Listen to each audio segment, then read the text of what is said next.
I thought about the Dennis Green press conference after the Bears game when he was like, "They were who we thought they were."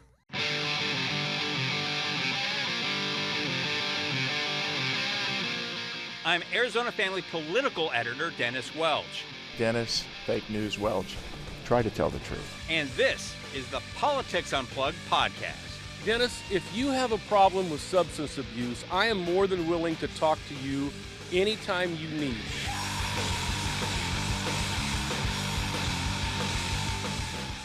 Welcome back to the Politics Unplugged podcast. And today, talking some raw politics here with Tony Cani. Tony? Hey. Thanks for being here. If you people not familiar with Tony, he's a longtime Democratic consultant. So he's bringing that extreme leftist perspective here. Yeah. Oh, yeah. So leftist. So Ask all leftist. the leftists how leftist I am.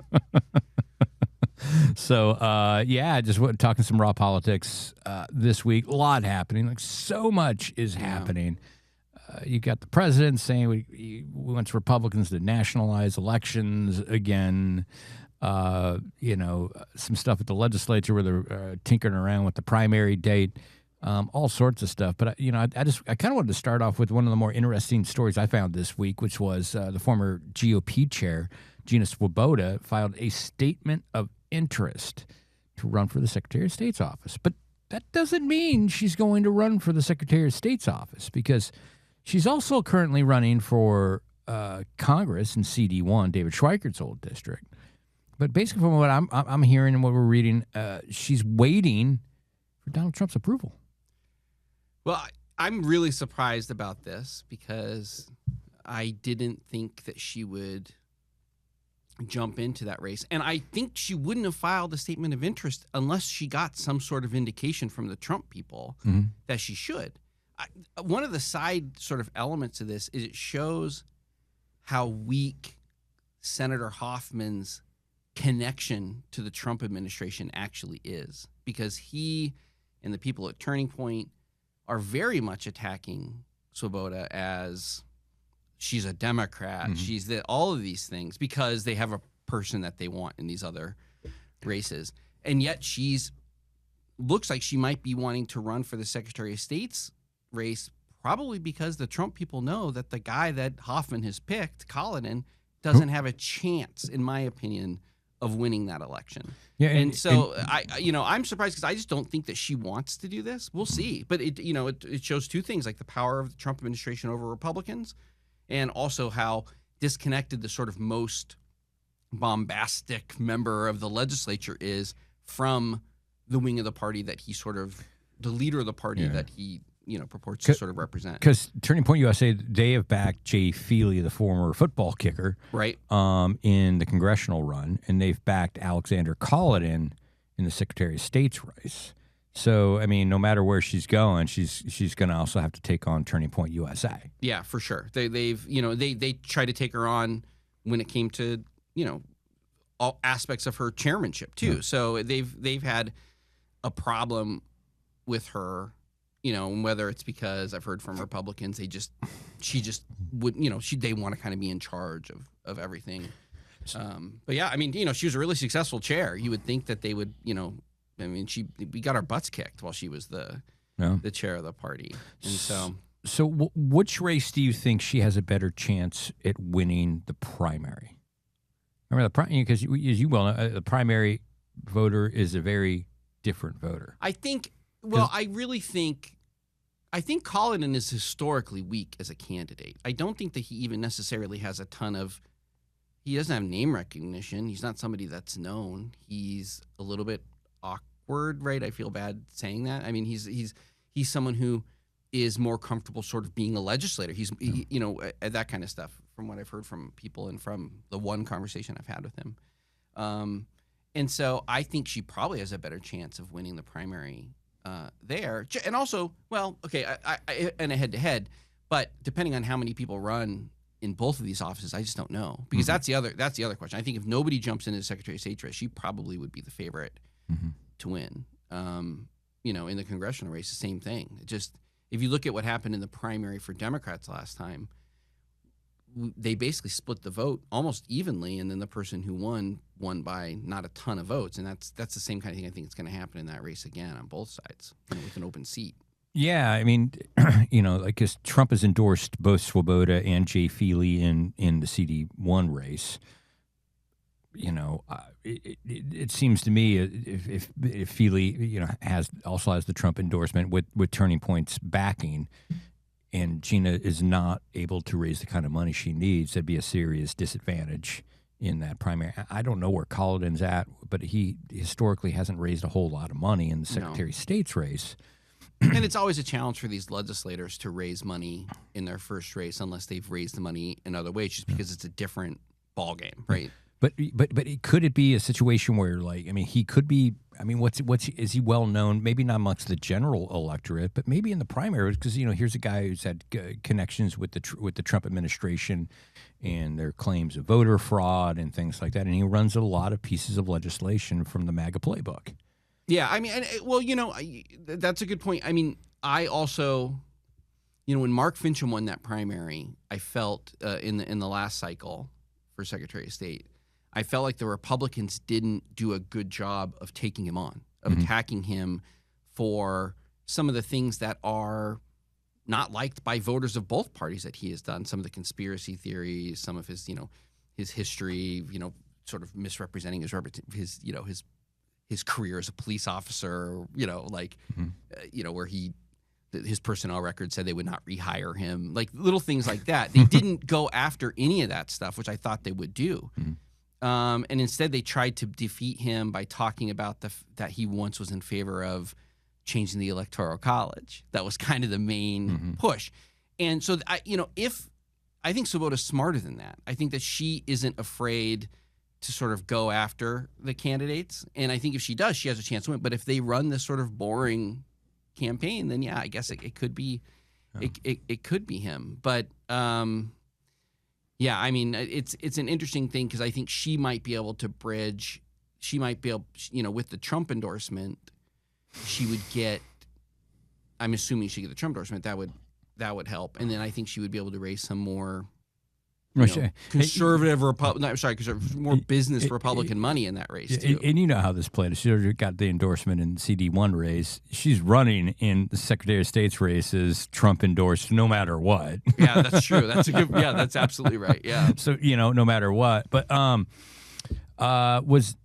question: do you think Adrian Fontes had a bad day when she filed? Because I've talked to a lot of people, and they seem to think that Gina Swoboda poses a more serious challenge to Adrian Fontes, and that Fontes really wants to take on Collin. I think he's going to be. I think he's ready to take on anybody. I think if you know how he is, he's ready. Sure. He's willing to go out there and fight. Former Marine, see the hill, take the hill. I also think that Collin is a very weak candidate in my opinion, and so this is almost like somebody has in my opinion, it's like somebody has finally announced that they're going to be running. I've been sitting here wondering, when is somebody going to run for Secretary of State that's not Collin? It seems like it'd be wide open. Like if you are an ambitious, Republican, that's probably the race where there's going to be the least friction if you want to go statewide. And so, maybe I'm underestimating him. And so, yeah, sure, I think that she would be worse, or she would be a bigger challenge for Fontes because of how bad Collin is as a candidate. Well, she worked in the office. She has the experience. She's shown the ability to be, at least a competent executive. She ran. She worked there under Democrats and Republicans, and as the chair of the Republican Party, no major scandals or screw ups. The challenge for any Republican in that office is the connection to Trump when it comes to elections is not one that people are happy about. Okay. And so that, even though she has this history of bipartisanship in that office where she, was an employee when a Democrat secretary, that's the problem. Like, especially if she's running for this office because Trump told her to. Mm-hmm. That's not something that I think, regardless of whether he starts to rebound in his public opinion polling, I think that when it comes to the administration of elections, voters, especially in Arizona, they just don't trust them. They don't trust the Trump side of everything. And so I think that that's going to be a challenge no matter what. And so if I'm Fontes, I feel great. You should campaign on the fact that Trump endorsed you. Yeah, and I think Trump is going to be front and center, obviously, in people's minds heading to the polls in November. I mean, what do you make of his repeated calls again to say the Republicans should nationalize the elections? It's not surprising. No. But it seems this term you have to take him serious. I think we have to take him seriously. I think we absolutely have to take him seriously. Yeah. And I'm not one of these. I think that one of the big challenges with Trump is he's doing a bunch of the stuff that he said he would do. Yeah. Right. And a lot of people are like, well, I didn't think he was serious about the way detentions for immigration would work. Well, yeah, he was. Look at what's happening. Even though at every campaign rally and every campaign stop at the end of the election, the sign said mass deportation. Right, 100%. And so, I think you have to take him seriously, and you just don't know how long the Senate. I mean, in my opinion, the filibuster. I'm surprised it exists still. I've always been of the opinion that the filibuster would be gone no matter what. The next time Republicans took over, which is part of the reason why I was always in favor of just getting rid of it. Like, let's just get some stuff done. And so, yeah, we have to take it seriously. And the idea of eliminating vote by mail, except for with very few excuses, that's we like voting by mail. It is annoying to pundits and to political reporters and to candidates that they don't know who won on election night. I wish it would go a little bit faster, sure. But it isn't a thing, I think, that is motivating voters when it comes to, like, how they are picking their leaders. And so I think that, like, they would rather have the vote by mail. And the idea that he wants to go in here and do this, like, it's just not going to be popular. But it seems to me, and I want to get your take on that, but Trump just handed Fontes a massive issue to campaign on. Oh, 100%. Yeah. Because, it is, you don't even have to look at fucking polls. I'm sorry for swearing there, but you don't have to look at how many people vote by mail. Yeah. It's popular. People want to vote by mail. People do not want to. It's more expensive to have the number of polling places that they would want, where there's a polling place in every single precinct. And the other thing that's crazy about that is, in our lives, when you're at work and you want to go to lunch, you find the place that's close to where you work and you go to lunch. Mm-hmm. And you have to go all the way home to vote. Like, it's not the way it works. You're driving around and you're like, oh shoot, I forgot to vote. I'm going to just go to the closest place. I'm going to turn my ballot. Yeah. That's how that is now. Like, the vote centers in Maricopa County. And then, the fact that if you have a ballot in your car, you can just go and drop it off. People like the convenience of it. And aside from liking the convenience of it, voting is a habit. That's when you want to increase voter sort of turnout long term. One of the sort of rules of thumb that political science to say is you want to get people to vote 3 times in a row, because it becomes a habit. And it's a habit for people to vote by mail. And people will be frustrated and upset. And I think it's a big issue to run on. I would run very hard on the fact that, hey, Republicans came up with this idea. Yeah, and it worked. Great. Let's keep it. And that's all fine and dandy for, like, Swoboda in the Republican primary. A lot of Republicans are going to go along with what Trump wants. We do know now, I think, got a better, clear indication we didn't learn it the first time. There is a clear indication that MAGA is whatever Donald Trump wants it to be. Yeah. Bottom line, there's not a real political philosophy there. Donald Trump has decided he does not like early mail-in voting, and and whatnot, and he's made these comments about nationalizing the elections against voter fraud. That has been debunked, and it's baseless. So just gives so it may play out easily and well in the primary, but in the general election, it's difficult.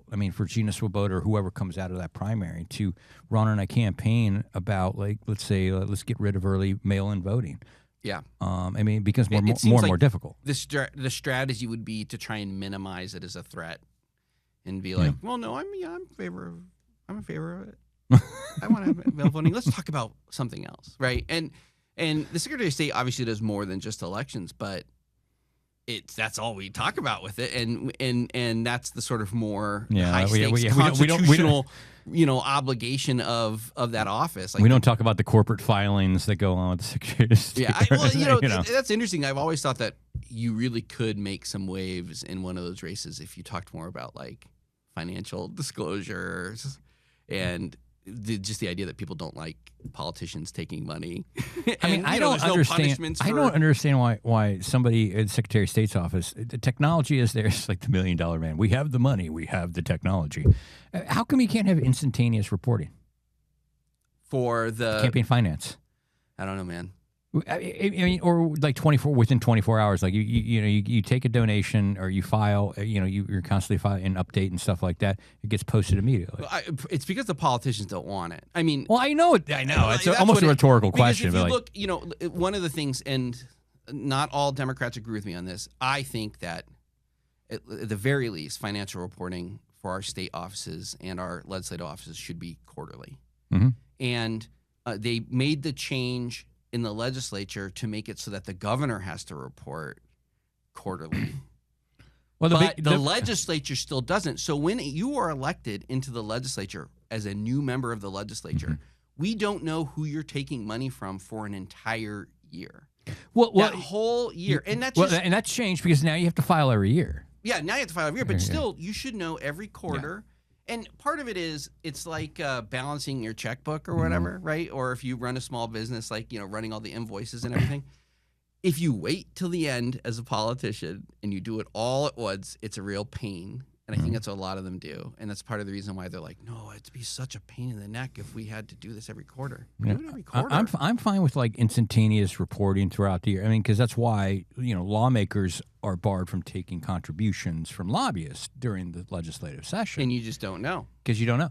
I'm fine with you want to take a donation from a lobbyist and then you vote for that lobbyist in their legislation the next day. Well, that's an issue with you. We should know. You should know. Yeah, you should know right away. The point of financial disclosure in a campaign is that the public has a right to know who is influencing elected officials, or at least trying to. And the fact that it's not, anyway, you got me on one of my things. Like, just do it quarterly, and if you could do it technologically, instantaneously, great. But I know the technology over there. Yeah. It was the rollout of the system under Secretary Reagan was really challenging. I would imagine that there's probably there wouldn't be a lot of enthusiasm to fund that. The legislature, but damn, dude, or at least a week or a month, because there is a challenge sometimes when it comes like, well, when did you get the check? When did you post it? When are you putting it in? Like, there are some like bank mechanics when it comes to reporting that are probably challenging. But but there could be a lot more frequent than it is. I agree. I think there could be a lot more transparency and all that stuff. Let's talk a little bit about another big issue that came out this week. Chris May's getting the legislature censuring her from on the floor, calling for her to resign. This all goes back to comments that Republicans took umbrage. Mm-hmm. I love that word, umbrage. They got pissed off at the AG because she started talking about stand your ground rules and which could create problems for ICE agents, in particular if they start breaking and busting down doors without warrants. And of course, Republicans, it's election year, so you got to make an issue out of everything, saying she's provided a roadmap and is giving the okay to shoot law enforcement officers. What do you make of the latest move from the Republicans here on this one? Is this a storyline that's going to pay dividends at the end of the year, or you think this kind of just fades away? I think it's a thing they're going to just repeat over and over and over again, hoping that it pays dividends. Mm-hmm. It's obviously just a purely political thing. The president of the Senate is running against the attorney general for attorney general. And, I think I said on the TV show, that it isn't a serious effort on their part to really create some sort of like standards when you've got a guy like Mark Fincham who was supportive of the Oregon, the Eastern Oregon standoff with federal agents back in, I guess, 2002 or whenever it was. And he voted, how dare you do this? He voted for the censure. And then Warren Peterson, who, when a majority of people in the Senate censured Wendy Rogers because she gave a speech at a neo-Nazi event. No. Not It wasn't Nick Fuentes event. No, it wasn't for that. It was because that she wasn't threatened a lawmaker. She threatened. wasn't. She made threats to lawmakers, and they're like, can't do it. You can go to a Nazi rally and headline one of their speeches there, but like when Warren Peterson, he didn't vote for that censure. Apparently he voted against it. That's okay. Yeah. And so like it's just BS. But also, just aside from it, the Attorney General was talking about a thing that they legitimately have been worried about, which is the idea that like somebody might think that they are under threat in a state where you have a stand your ground law. And the reason she said it is because she doesn't want law enforcement or anybody to be put in this type of dangerous situation. In my interpretation of that, I was like, I understood the message she was trying to deliver. I just think it was really ham-fisted on her part. Seems very much like of the moment. Her being on, that you get. She's normally a lot more articulate. She's a former member of the media. She's a lot more articulate. I thought she wasn't as articulate as she maybe could have been, or came at it the way it should have been.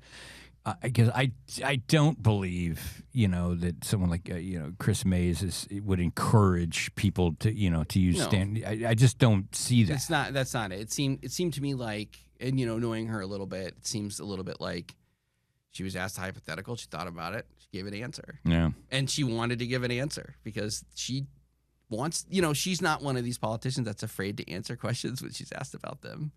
And I think she wanted to give an answer. And maybe the like textbook move would have been to say, I don't want to talk about hypotheticals, but also like this real stuff is happening. Like it's not that hypothetical. You can look at what's been going on in these other states. And so, I think that it's problematic that it was in the media as long as it was, and now we're talking about it now, but we'll see if it has a big impact down the line. Man, you brought up Fincham. I know this is way off topic. We didn't plan for this, but I have to ask you, he ran this weird bill this week. He wants a jury trial for like parents to be able to call a jury trial in family court for issues about child custody or something like that. This guy. I mean, wow. Anytime I see him push a law, I wonder what his personal interest is in it, because so much of it is because he's got something going on in his own life about it, and so I don't. I'm not speculating. I don't want to get into speculation, but I'm just like, could you imagine having 12 jurors sit in a box and judge you as a parent? I think that he doesn't want a judicial system to exist, and of course he's on the judiciary, which is like wild, but like so many of these things that he's pushed when it comes to sort of like law and order and judges and the bar association, it's just wild. It was just wild. It's one of those things where like I know people don't know about what's going on at the legislature, but I often wish that you could just make a list of what they're focusing on, and it's just like, what? Why? It's really expensive right now to buy groceries. Hey, my son can't afford, somebody like, if you're a senior citizen, you're thinking like, I'm in my retirement and I'm having to support my adult kid who can't afford to buy a house. Like there's real issues that they could be tackling. I wish I had the bandwidth and the ability to just do a daily roundup of the legislature when they're in session, just the daily bills they hear, and just. Again, just the factual. I mean, I think people would be really surprised at kind of stuff. You call it like the wacky corner? Or whatever. I mean, like some of the stuff they do down there is just. They are very comfortable with the fact that the public doesn't know what's happening down there. Yeah. And that is a problem. And a lot of what many of them do on the Republican side, just because they're in control, is they're writing bills so they can send emails out to fundraise on them. Yeah, and that happens a lot. It happens the time, and that's not good government. No, I mean it's happening. It's so prevalent now. I mean, we're about to have if we haven't already broke a record for number of bills. I mean, I think for the first time ever, there might be a House bill that starts with the number 3. It's wild. I mean, that's nuts. I know that's kind of inside baseball stuff, but people like. on the inside, like that's just mind blowing. Especially considering they're proposing more bills, and now some on the Republican side are like, we need to add that constitutional change, the change of the Constitution that means that you have to adjourn on April 30th or whatever it is that, which I was thinking like that's the like don't mess up my vacation law, like is what it is. And so many issues though, like they're so fungible on the constitutional stuff. Remember, it's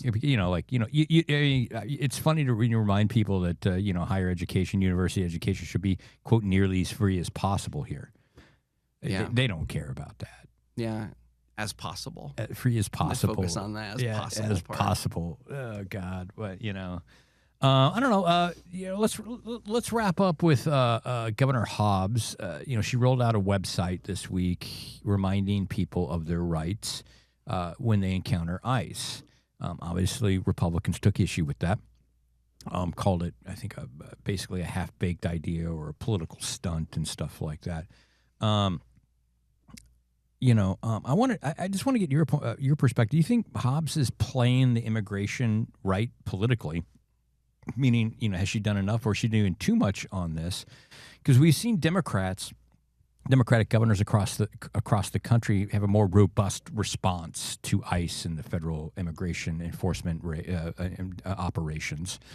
We haven't seen so much that from this governor. We've seen her veto bills that would force closer cooperation with the federal government and stuff like that. But you think she's handling and navigating this well right now? I think strategically, their decision has been to really just focus on like the state stuff and to be like narrowed in on like state issues. Mm-hmm. I think the fact that they are rolling this out shows how serious the risk is. Because I think that, and I'm not saying this to be like demeaning to her. I think that they probably would rather not talk about these types of issues. I think they'd rather talk about affordability and the economy and the sort of issues that they would prefer to talk about. But the fact that they have made the decision that, hey, we need to use, the power of the bully pulpit to tell people that they have rights. Yeah, it talks about sort of the moment that we're in. And so I'm glad that she is stepping up and that she is doing that. I think also a lot of what happens is people are comparing her response to the response to the Attorney General and in our state. And I think part of that's just because of the different jobs that they have. The Attorney General's job is to, is to defend the laws of our state, defend the people of our state. And the governor has a more administrative role. And in this situation, I think especially because they have a law enforcement agency in the Department of Public Safety, it's important for them to step up and do this kind of thing. So I'm glad that she has, and we will see. I think that if the administration doesn't legitimately take the Trump administration doesn't take seriously some of these overreaches, I think you're going to start seeing even more of a response from Hobbs. Yeah, and I also think too it's worth keeping in context. Hobbs is different than the other Democratic governors and many of the other Democratic. She's not running for president. That's one thing. She's not running for president. Yeah. No one's asking her to run for president too.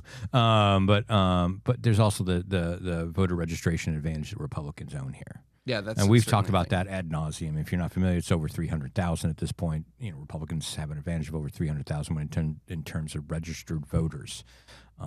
Again, it's worth reminding people it's very much a Republican state, as much as particularly national outlets want to come out here and say it's purple. Like, no, it's a red-leaning state, and just look at the numbers, and it tells you that. So she can't go out and make moves like Pritzker can or like Newsom can and things like that. She's got to navigate differently on this. So it's an interesting needle that she needs to thread on this, and I am interesting in people's takes on how she's doing that. So that's why I'm asking that question. Yeah, no, for sure. I understand. I think it's probably like a big sort of strategic question that they have to grapple with the entire time, being like, what's our path to victory? How are we actually going to get there? But when it comes to governance, a lot of times you just have to stop caring about your path to victory and you have to do what's right.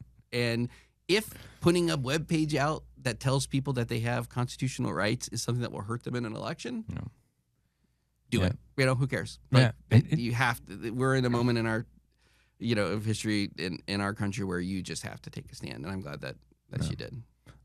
We talked about Hugh Lytle yet in the last couple of weeks? No. I can't remember. I don't think so. You think it was since we're talking about the governor? I mean, Hugh Lytle is the yes. I'm so sorry that I forgot his name. Yeah, the Arizona Independent Party guy who apparently made one a hell of an impression on you. Yeah.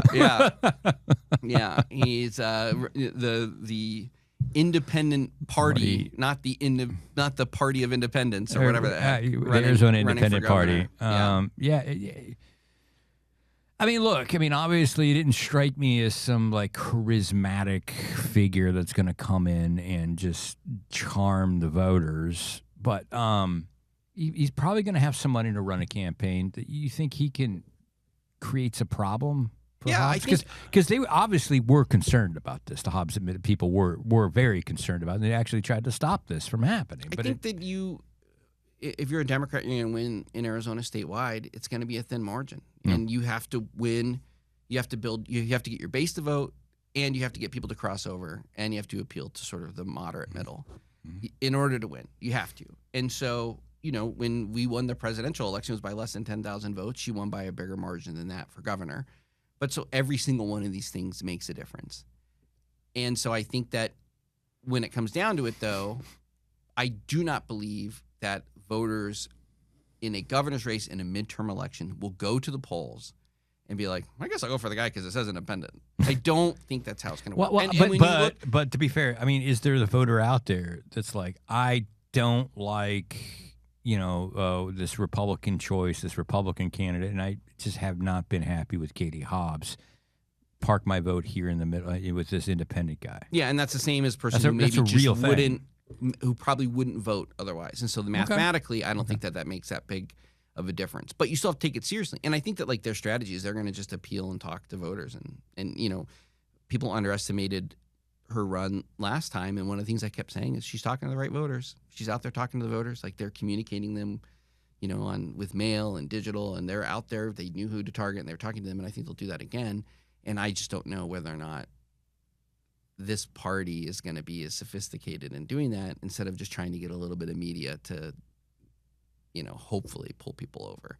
But you got to take it seriously, and part of the reason why this person's going to have money is probably because there's going to be some Republicans that want to put money into this candidate who can't win, hoping that it hurts Katie Hobbs.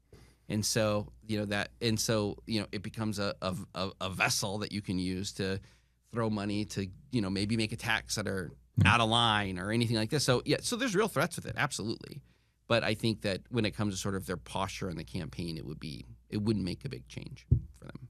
All right, I think we'll end it there. I want to thank Tony. Thanks for. I got you to swear. I know you did. Well, it's always funny when it's so hard to do. Well, it's one of those things where you always, and I have found myself doing like quoting polls on people on what they think of like early voting. It's like it's in the damn numbers. It's one of those things where it's like you don't need a polling data. Theoretical. It's not theoretical. Especially because when you go and you look at a lot of people who want to get rid of vote by mail, they voted by mail their entire legislators, their entire life in Arizona. It's like, it's pretty freaking popular, man. Yeah, it's popular. Anyway. Yes, congratulations. You were the first one ever to get me to swear, right, Colin? Can't wait to hear the edit. Yeah, he's never sworn before, ever. What's that, Colin? There may have been one or two previous. I think the goal is next time you got to get Colin to cut in and swear. I think that should be the goal next time. I think I probably could know how to do that. It'd probably be like basically what I would need to do is I'd go and I'd listen to the second segment of the podcast. Yeah. And then just try and pick up. I mean, look, I'm good at picking fights. And I would just pick some, probably about a band that he really hates. Yeah. Oh, yeah. So praise Foreigner next time. See how that goes. Praise Clapton. Just pull it out of my phone and just play. Praise Clapton. Or you just say something simple like Oregon football, overrated. Yeah, that'll do it. That'll do it. Tony, as always, man, thanks for stopping by. Yeah, I appreciate it. Thanks.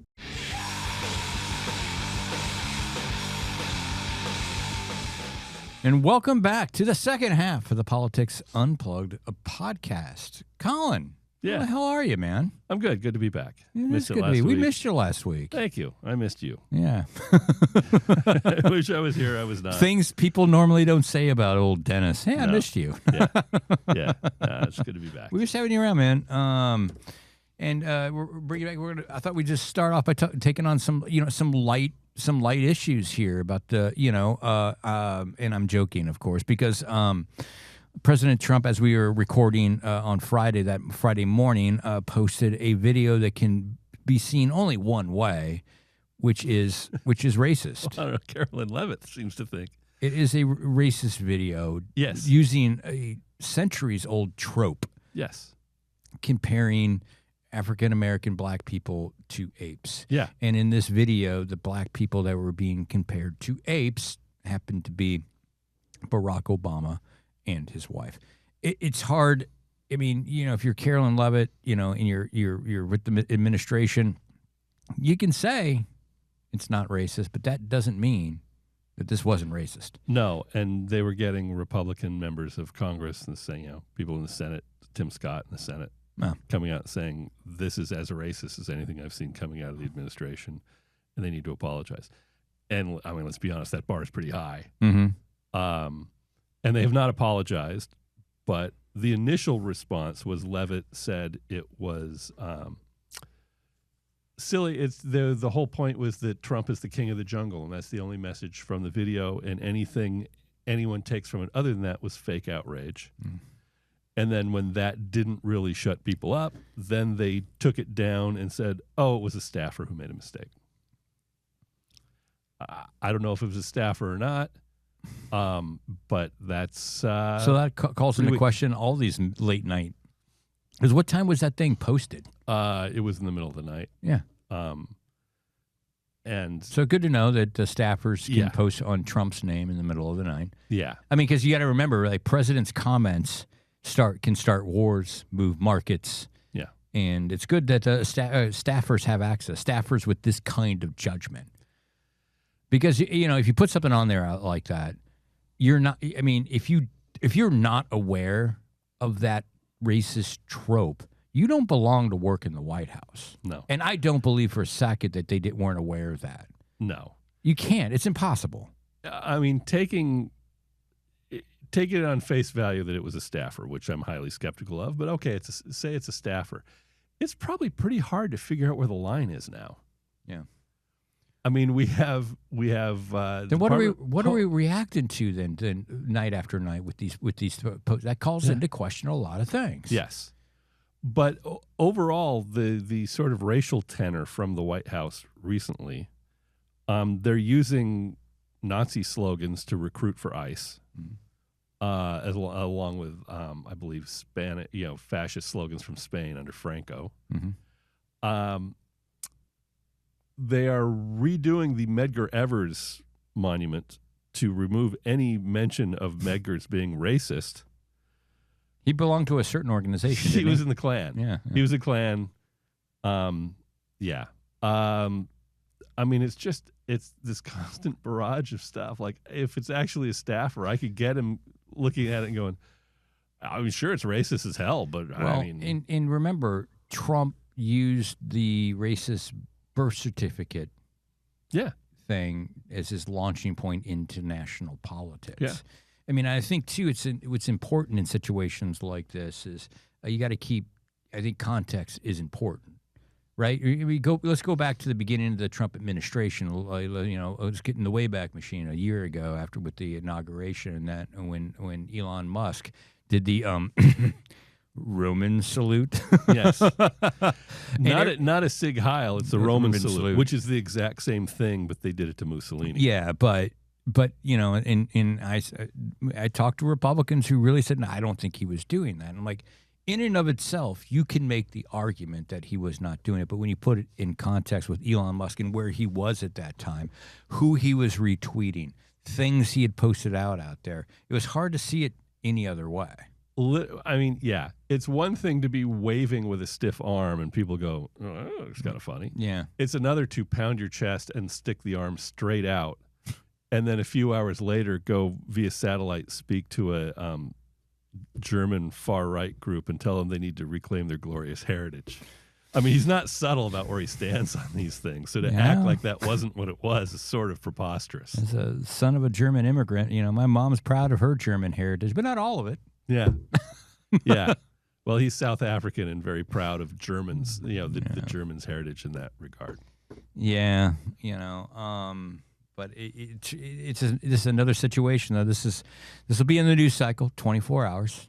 Yeah. And it will just go away because, that's what happens with these things. Yeah. And at some point, it'll probably be reported that they apologize when they haven't, because that always seems to be how that goes. Yeah. They just take it down and say, yeah, someone screwed up. But, I mean, there were a considerable number of Republicans, you said, that was calling it out. Yeah. That's interesting. Yeah. I don't believe that we would have seen that, a year ago. No, I mean, they'll still all support him. Yeah. They just would come out and say, like Tim Scott's going to come out and say that's racist. He's still going to vote for every single thing Trump does. Mm-hmm. But, man, interesting times. Yeah. Hell of a week. Yeah.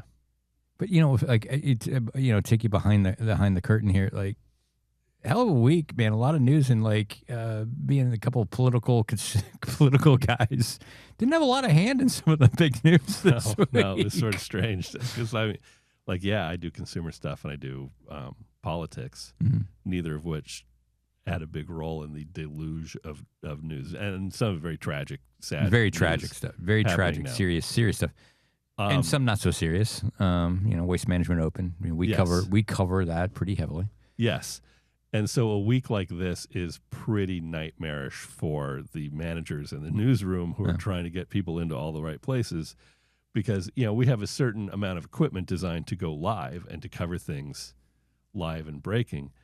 And this is 1 week a year where most of that equipment's out at the TPC of Scottsdale. Yeah. We're covering, we're doing the whole morning show live. From the Guthrie mom missing. So you have the Guthrie mom, Savannah Guthrie's mom missing down in Tucson. Mm-hmm. So that makes it hard to go live there. We find a way, but you got to we've been sending multiple crews there and finding ways to get it live. And then you had the deadly helicopter crash at a police scene in Flagstaff. So we have to get people up there. We have a crew up in Flagstaff, but we were, covering it with more than that one crew. Yeah. We had a plane crash in Prescott. There's just a shooting involving DPS troopers on Indian School last night. It's just been this constant barrage of major news and spread all over the state. Yeah, and the meetings too is every morning you have a meeting where you do your story pitch. Like I think this is the story we should be covering. This is the political story of the day. Blah blah blah.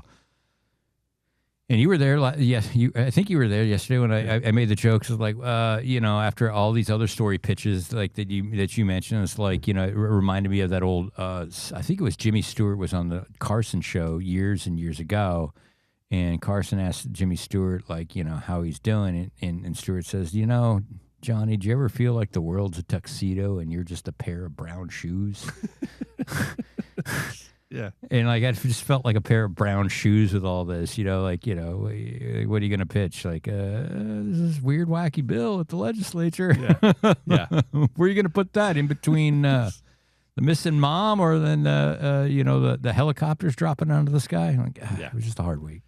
Yeah. My daily consumer piece was not needed yesterday, which was fine. It was appreciated if you had it, but not needed. Yeah. So, interesting week here. Also, interesting week in sports. Yeah, really got a new head coach for the Cardinals. We haven't talked about. Great head of hair. Something like that. Yeah, I was impressed. Top, at least, yeah. I was impressed. There's a lot of product there. Yeah. It's LaFleur, right? Is it Mike? Mike. This is Mike. Yeah, his brother Matt is the former head coach of the Packers. This is Mike. Yeah. Mike, and it's like the 7-8 year difference between the brothers. I didn't see that. I think it's a pretty significant difference, and I think I joked with you earlier. It's like it's reassuring that our coach once got noogies, from another coach. Yeah, because I'm assuming that happened. Probably. That was a hire. I have no sense of what a coordinator will do as a head coach. They're very different jobs. Yeah. I find it perhaps a bit concerning that he's also going to be calling plays, and they brought in Nathaniel Hackett as an offensive coordinator, and he's an offensive coordinator that no one ever lets call plays. He was an offensive coordinator for Matt LaFleur. Matt LaFleur called the plays. He was an offensive coordinator for the Jets. They let him call plays there until they didn't. So why do you leave the Packers then? Because I read that Matt LaFleur recommended him to his younger brother. So I'm like, we know why he left. No, and I'm not sure where he was last. I think that was a while ago. Yeah, I could be wrong. I'm not sure on the timing of that. I'm not bullish on he had a very brief spin as the head coach in Denver, I think. Well, that didn't go well. Yeah, I mean, because I think just the most diplomatic thing to say about the Cardinals is they just haven't been the most winning organization. No, and it doesn't appear that they've changed really anything about how they do business. Doesn't really know. I mean, they were the last. There were 10 openings. They were the last ones to make a hire. I don't know that means anything. It doesn't seem necessarily like a positive. There were some big names out there. They were never a consideration for any of them, as far as we can tell. Yeah. And they ended up taking an offensive coordinator from a team that was very successful offensively with some really, really, really great players. Yeah. I don't know what to read into it. Yeah. I mean, during the press conference, I think when they fired Gannon, the old coach, didn't Bidwell say that this is a results-based industry? Yeah. I think I read recently that over the past 10 years, the Cardinals have lost over 100 football games. That certainly could be. The results have not been good. Yeah, no, I mean, I think and it's a fair question to be put back on him. I wish somebody would ask him that. Like, well, what does he think then? If it's results in industry, like what are the results under your leadership say about you as a leader of this organization? And would you be willing to change what you're doing? Because I think you've got to make some changes how you do business. Yeah. And I'm a big fan of the Cardinals. I want them to do well. I've wasted too many Sundays of my life watching bad football. It's not a lot of fun. No. I mean, when you have a 3-14 team, again, yeah, not a lot of fun to watch most of the time. But it was like when they started the rebuild, the first year of Gannon, they won 4 games. Yeah.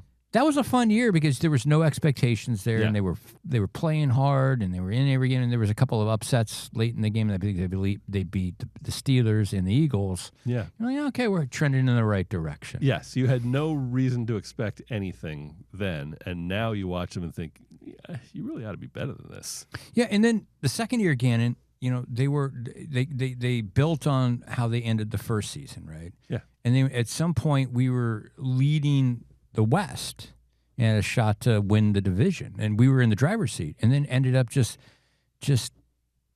shit in the bed, for lack of a better term, in the last half of the part of the season, and didn't make the playoffs. Yeah, and then they built on that failure coming into the bed got soiled earlier this year. Yes, got soiled even more.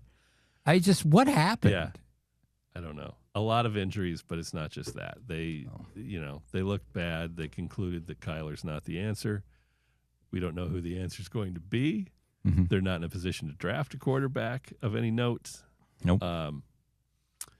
And so I like Jacoby Brissett. Jacoby Brissett's a terrific backup. If you're going in with him as a starter, you probably have to temper your expectations for the year.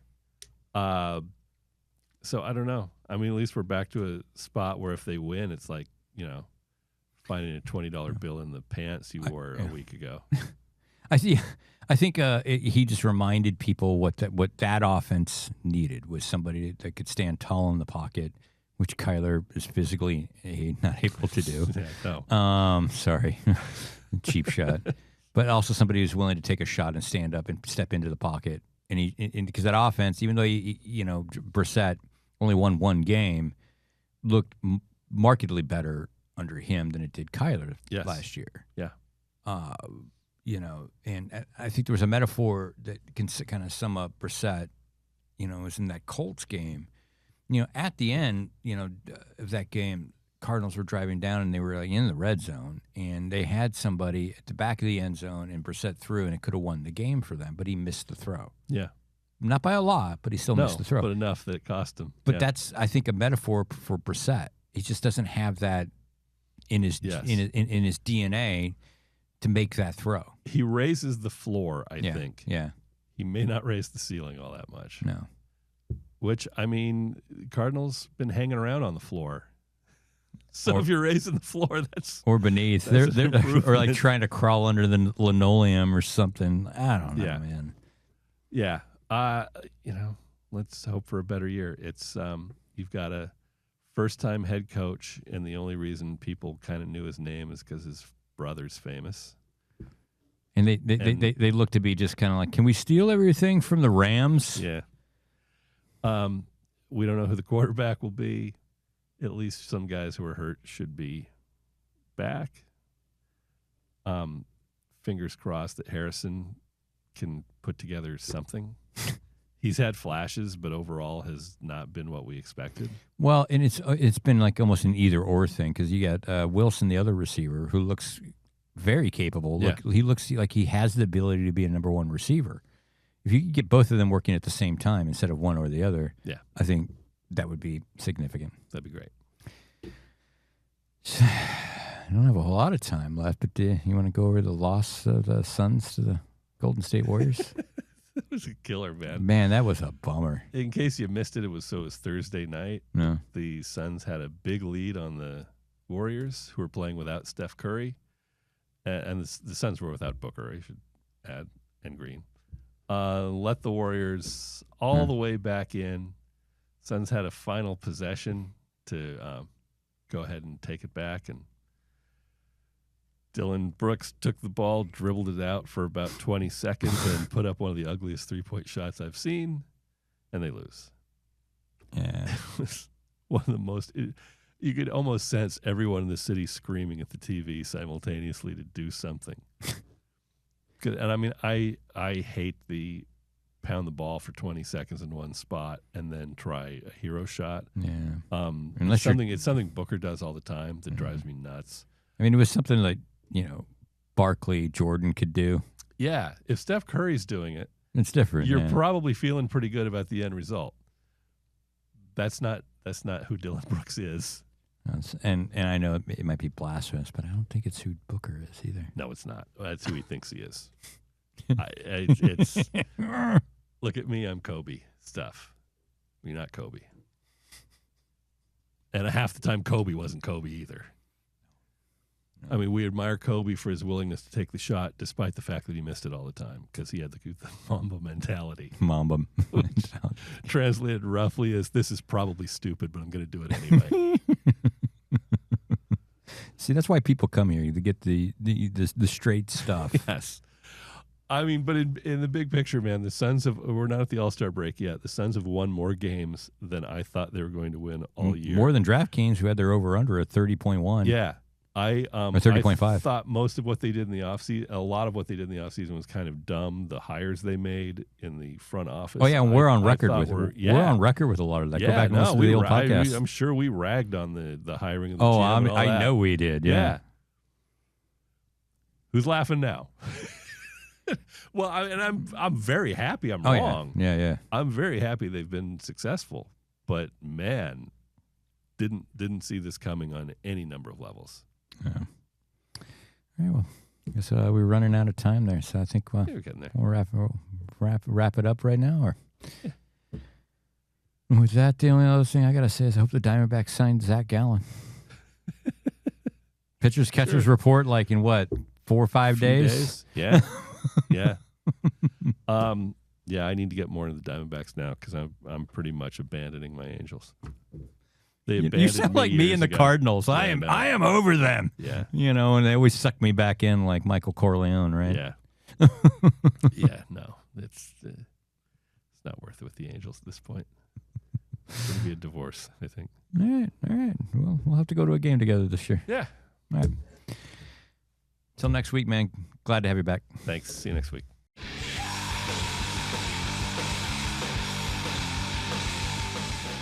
Thanks for listening. You can subscribe on YouTube, Spotify, Apple, the Google Store, or anywhere else you get your podcasts.